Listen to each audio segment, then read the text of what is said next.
From the JAMA Network, this is JAMA Psychiatry Author Interviews. Conversations with authors exploring the latest clinical research, reviews, and opinions featured in JAMA Psychiatry. Welcome to the JAMA Psychiatry Author Interview podcast. I'm your host and web editor, Dr. John Torous. Today we're thrilled to be discussing a new paper just out in JAMA Psychiatry, Adverse Events in Studies of Classic Psychedelics, a systematic review and meta-analysis.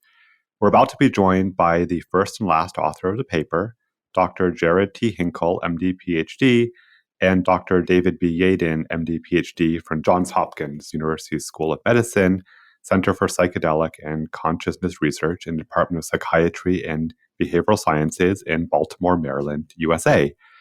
It seems like today psychedelics are always in the news. Some stories report them to be wonder drugs that will change how we treat mental illness, and other stories as dangerous drugs to be avoided at all costs. To weigh the risks and benefits and understand where the truth is, we need data on both aspects, but often we don't know much about the risks of psychedelics. So to fully understand what are the adverse events associated with psychedelics, we're lucky to explore the results in a brand new study just out in JAMA Psychiatry. So thank you for joining us, both Dr. Hinkle and Dr. Yaden, and I'll start with some questions for you, Dr. Yaden. Before we jump into this fascinating paper, let's define what are psychedelics and review quickly why is there so much interest in them today? Sure. Thank you for having me. So the term psychedelic means different things to different people. People use it in different ways. Some use it in a broad way to refer to substances like MDMA, ketamine, sometimes even cannabis, in addition to what we call the classic psychedelics, which are partial agonists of 5-HT2A receptors. These include psilocybin, LSD, DMT, and 5-MeO-DMT. So when we say psychedelics, we'll be referring to this latter, more narrow set of classic psychedelics like psilocybin. So the psychedelic experience is fascinating due to the dramatically altered state of consciousness involved.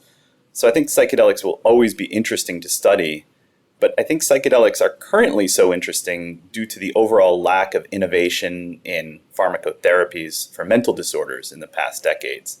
So despite the existence of effective and evidence-based psychotherapies and pharmacotherapies, there remains a lot of suffering to address. Psychedelics seem to offer some signal for beneficial effects, and that has a lot of people enthusiastic, sometimes too enthusiastic. And we certainly do need innovation and new approaches to treat people with mental illnesses. But as you alluded to, there's another side of the story, and there's a concern for adverse events too. What was known about adverse events before you did this research, and kind of what was the gap that you and the team were seeking to fill by doing this review? Yeah, so we've seen dramatic swings in the perceptions of psychedelic risks. It's a topic that seems to attract a lot of extremes. There was a brief period of overly optimistic enthusiasm in the 1950s, and this was followed by decades of exaggerated risks. Things like psychedelics would alter DNA, produce permanent brain damage, or even cause permanent lasting psychotic disorders. So these views go beyond the available evidence and anecdotes, and we should be attending to the data, including quantitative results of studies, controlled clinical trials, as well as participant reports. So while it's one thing to say that many people fall into extremes on either the positive or negative side, it's another thing to do the hard work of actually trying to quantify the risks and benefits that have been reported so that these can be communicated more precisely to prospective participants during informed consent and to the public and clinicians. To get into understanding those adverse events, for some nomenclature, in the paper, you refer to serious adverse events and non-serious adverse events. What is the difference between those? So generally, adverse events are described as any undesirable or untoward medical occurrence. And these could be expected or not. These could be relevant or not to the study drug, and these could be treated or not. Really, this is a very broad category of capturing anything undesirable or untoward that occurs during the study period. A serious adverse event is any untoward medical occurrence involving death or a life-threatening occurrence. So now some questions for you, Dr. Hinkle. To get into the study, now that we understand we're looking at different types of adverse events of psychedelics, what actual psychedelics were you considering in this review? Yeah, so as Dr. Yaden mentioned, we are really interested in this category of classic or serotonergic psychedelics that act via serotonin 2A receptor agonism. And we reasoned that limiting our scope to these compounds might help to identify adverse events that relate to their overlapping pharmacologic action. In addition, we selected these because they're the compounds being most actively studied for their potential therapeutic applications. And to remind folks, these are psilocybin, LSD, DMT, and 5-MeO-DMT. And to figure out what's happening with them in terms of adverse events, you guys did a very impressive search. How did you formulate the search, and what sources did you do to find all the research on this? We felt it was critical to cast a wide net to collect as much quality data as possible. We therefore designed our search to avoid filtering out studies, particularly older ones that might meet our inclusion criteria, but not have complete index metadata. Therefore, our search terms essentially only required reference to human subjects receiving psilocybin, LSD, DMT, or 5-MeO-DMT, and we included all studies in English that were not labeled as being animal work or review type articles.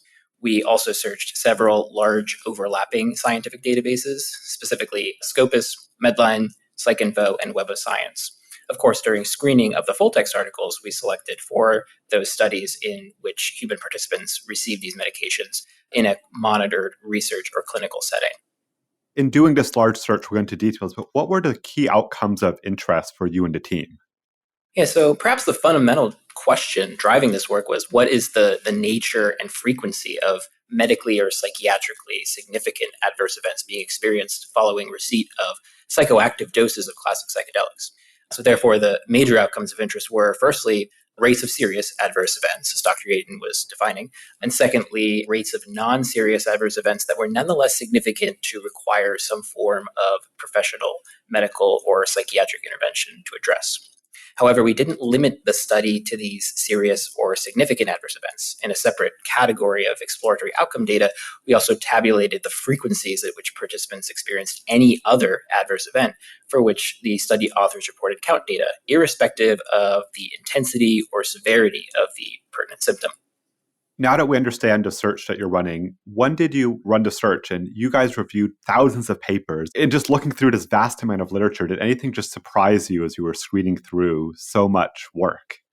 Yeah, so we first ran the search in February 2023, and a year later in February 2024, we repeated the search during our revision process to ensure we weren't missing any recent articles. As you said, we reviewed thousands of studies, and I want to give credit to my co-author, Mariana Graziosi, for being such an excellent partner in this arduous process. In broad terms, I think we were surprised by the high number of studies from the 1950s and 60s reporting on clinical experiences with psychiatric inpatients given psychedelics, mainly LSD, as part of a treatment plan. And it's difficult to compare rates of adverse events in those publications to contemporary work for a variety of reasons, but the scope of that work was fascinating, notwithstanding the ethical concerns that some, if not most of that work, would instantly and appropriately raise today. That's fascinating to think of all that research in the past as well that's informing us today. But let's now jump to what I know I'm most excited about, and all of us listening are too, the results. What did you learn about serious adverse events? And let's break this up into kind of early, immediate, and later or more distal ones. Yes. So as you point out, we stratified our analysis partly by time course. So early events were those included in the first 48 hours after drug administration, and late events were any occurring after that mark. For both early and late serious adverse events, the results were really shaped by participant population. We identified no reports of serious adverse events in either the early or late phases for healthy participants given LSD, psilocybin, DMT, or 5-MeO-DMT. In outpatient participants with pre-existing neuropsychiatric illness who received one of these psychedelics as part of a clinical trial, approximately 0.3% of them experienced an early serious adverse event, but that proportion increased to about 4% during a period of follow-up monitoring. So in terms of recruitment and composition, this outpatient group most closely resembles the populations that might be targeted for psychedelic-based psychiatric treatments in the future. So these results highlight the importance of very careful long-term monitoring for serious adverse events, as well as more research to identify which kinds of participants might be relatively higher risk. And for example, we remark on one published suicide death of a participant who had received a very low placebo-like non-psychoactive dose of psilocybin. And we think that this really, truly catastrophic outcome highlights, among other things, the risks associated with the high expectations that participants might often bring to the table. And again, the need for very close monitoring during follow-up.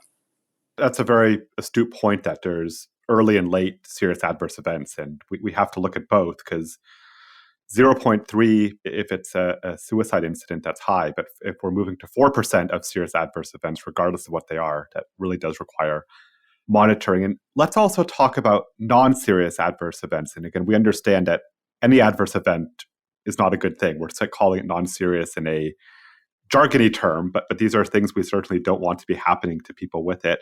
What did you find for non-serious adverse events for early and late? So firstly, we analyzed rates of several adverse events of special interest that fell into this severity category. And these included suicide or suicidal behavior, psychotic symptoms, manic symptoms, and cardiovascular events, as well as hallucinogen persisting perception disorder. We focused on these categories because they are often cited as major potential complications or side effects of psychedelic treatment. For each of these, the incidence was 1% or less across each classic psychedelic in each category or participant, with one exception being that about 3% of participants given DMT experienced some cardiovascular adverse event that required medical intervention to address, mostly during the early phase. Another interesting finding is that we did not come across any cases of hallucinogen persisting perception disorder during follow-up. Of course, this remains a complication that will be important to continue to assess for during post-dosing follow-up in ongoing studies. Separately, we presented all other significant non-serious adverse events, which were quite variable in nature, as one might expect. Some noteworthy and recurring examples include delayed depressive episodes for which participants sought psychotherapy and/or pharmacotherapy, severe acute anxiety and paranoia requiring parenteral benzodiazepine or antipsychotic medications, and high blood pressure requiring an antihypertensive. Broadly, such events occurred in less than 2% of healthy participants and less than 4% of participants with neuropsychiatric conditions, with some variability based on the drug. And I will say there's so many impressive results that you have in the paper. I refer everyone listening to look at the paper for those details. And clearly, as we know, adverse events are not unique to psychedelics. This happens in psychiatry and drugs that we use in therapy. So how do you feel that your results on adverse events compare to, say, other treatments that we use in psychiatry today? Altogether, I think it's still a bit early to tell how the long-term adverse event profile of classic psychedelics compare to conventional pharmacotherapies because the latter have been in use for decades, and we can refer to both better placebo-controlled comparisons and post-marketing surveillance data. In the acute phase, certainly there are potential adverse events associated with the acute subjective effects and altered states of consciousness that are engendered by classic psychedelics. For example, some recipients have very challenging, confusing, and dysphoric experiences. In rare cases, as we emphasized in the paper, these are severe enough to require restricted sedative or antipsychotic medications to mitigate. Obviously, these reactions could be quite dangerous if they would happen in an unsupervised, non-clinical setting. And so these phenomenological perturbations are not similarly generated by the intrinsic pharmacologic activity of conventional antidepressants, mood stabilizers, and antipsychotics. On the other hand, when psychedelics do cause uncomfortable somatic experiences like nausea, dizziness, or anxiety, these tend to be short-lived, perhaps in part due to a relationship with those acute subjective effects. And that's different from conventional medications where side effects may occur on a more delayed timescale and with dose changes often done in an outpatient setting. There have been small head-to-head comparisons, such as the escitalopram versus psilocybin trial from 2021 at Imperial College London, which concluded similar overall percentages of participants reporting at least some adverse event, but again, with the caveats that we have been discussing. And I'll also point out here that we didn't explore treatment protocols like microdosing of smaller doses of psychedelics over longer periods of time in the current analysis. That leads to a question perhaps for Dr. Yaden is, in the paper, you note that reporting on adverse events probably needs to be improved so we have more data and the best way to do it. Why and how would we do this? Yeah, so let me start by noting that our analysis is limited to the quality of the existing empirical literature. So higher quality reporting will allow for better analyses of the kind that we've provided here. We'd like to do this again in a decade and hope for much more precise and higher quality data at that time. So the whole field of clinical trial research could be improved in the recording and reporting of adverse events. So while we point to problems with adverse event reporting in psychedelic science, I believe the psychedelic science field is actually above the median practice in this regard. So the psychedelic science field could do better, but also the whole field could do better. And what does doing better mean? I think standardized field-wide forms should be administered and all adverse events reported in an inclusive way that errs on the side of caution and inclusion to try to capture as much as we possibly can, not just in the early phases, but long-term as well. You guys bring up a very interesting discussion point. You say clearly when some patients undergo therapy, there can be sessions that are unpleasant, that bring up difficult memories. People are working through change. How do we distinguish those, let's just call them unpleasant aspects of therapy in psychedelic treatment versus an adverse event? Yeah, so it's important not to fall into psychedelic exceptionalism, the idea that psychedelics are something totally new under the sun. This is a problem in a number of treatments. For example, psychotherapy involves challenging emotional experience almost as a matter of course. So I think I'll just reiterate that erring on the side of caution by over-reporting is probably the mindset to take on this topic. And so we hope going forward we'll see much more adverse event recording and reporting in the published literature in psychedelic science. That seems like a logical solution to err on over-reporting if we have these challenges. For our clinicians listening to the podcast, what would you perhaps want them to take away after hearing this and hopefully reading the paper too? Yeah, so this is very much a work in progress, this whole field. We're still working on more precisely quantifying the risks and benefits of psychedelics so that they can be better communicated. Super enthusiasts of psychedelics may be disappointed to hear that adverse events, including serious adverse events, can and do occur, even in medical research settings. On the other hand, super skeptics who believe these are extremely dangerous and useless substances, perhaps in part due to decades of drug war messaging, may be interested to learn that the rate of adverse events and serious adverse events reported may be lower than they imagined. And perhaps that folds nicely into my final questions. What do you see as the major implications of this paper for the public or policymakers who are struggling with what are the next steps for this field? So I think adverse events and serious adverse events need to be part of the discussion when discussing benefits. So risks and benefits should go together when we think about a risk-benefit profile. And oftentimes we're seeing one of those missing from the conversation. They really should be paired. This goes for media, publications, discussions, policy circles, or the general public. Always it should be risks and benefits together. And I think what we really need here are large-scale factorial design studies with active controls to better understand the risk-benefit profile. So the field, I think, can no longer rely on philanthropic funding. Government funding will be required to conduct this urgently needed scientific research. I think that's a wonderful place to leave it at, of just saying to move into the medical space more so, we need to understand risks and benefits, and that's what we do for anything in the medical field. And that's what we're going to do for psychedelics. So we'll break here. And as I said, I'm John Torous. I've been speaking with Dr. Hinkle and Dr. Yaden about adverse events in studies of classical psychedelics, a systematic review and meta-analysis. You can find a link to the article in this episode's description. To follow this and other JAMA Network podcasts, please visit us online at jamanetworkaudio.com or search for JAMA Network wherever you get your podcasts. This episode was produced by Daniel Morrow at JAMA Network. Thank you for listening.